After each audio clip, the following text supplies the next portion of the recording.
Hello, hello, Dr. Kevin here from TNR. You know, your patients are a lot smarter than you give them credit for. Today I want to talk to you about that new patient that you've been on the fence about. You know exactly the one I'm talking about. The one that's always looking at their watch, their smartphone, they're agitated, they're distracted, and she has a way of making you a part of her problem.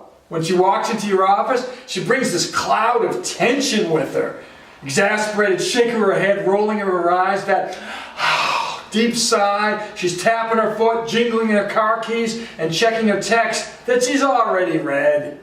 She's clearly in a hurry and doesn't want to finish the paperwork or have a thorough exam and just wants to be cracked today. She doesn't show you respect or your staff. What are you going to do, right? For lots of great chiropractors, this is a recurring nightmare. It plays out every day in your office.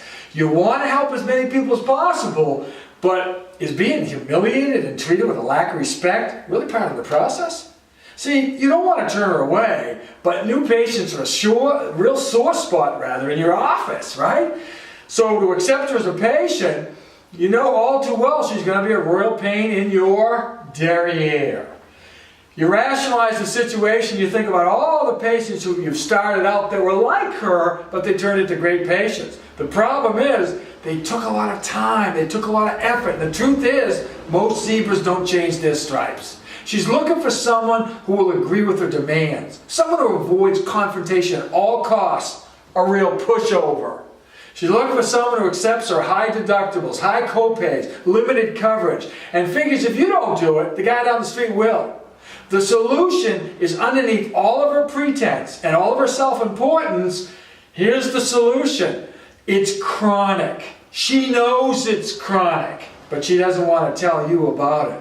The problem with the scenario, and the same problem that plays out each day in countless chiropractic offices, she's not going to get results her way.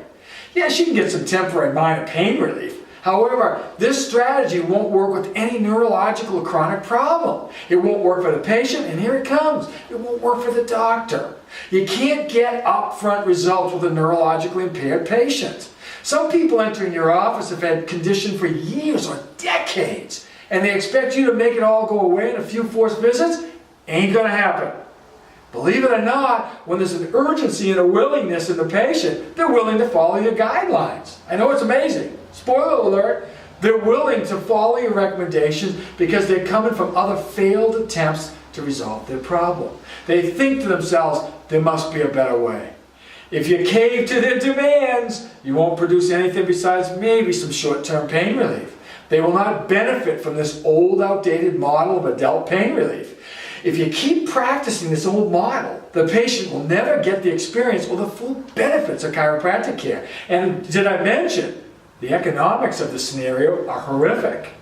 So stand before your practice member or your patient true. Make a decision right then and there to help people who are willing to do the work to achieve the results. Think personal trainers here. See, everyone wants a great physique, but not everyone is willing to do the work. It's not rocket science. More commitment, better results, better ingredients, better pizza, Papa John's. Dr. Kevin out!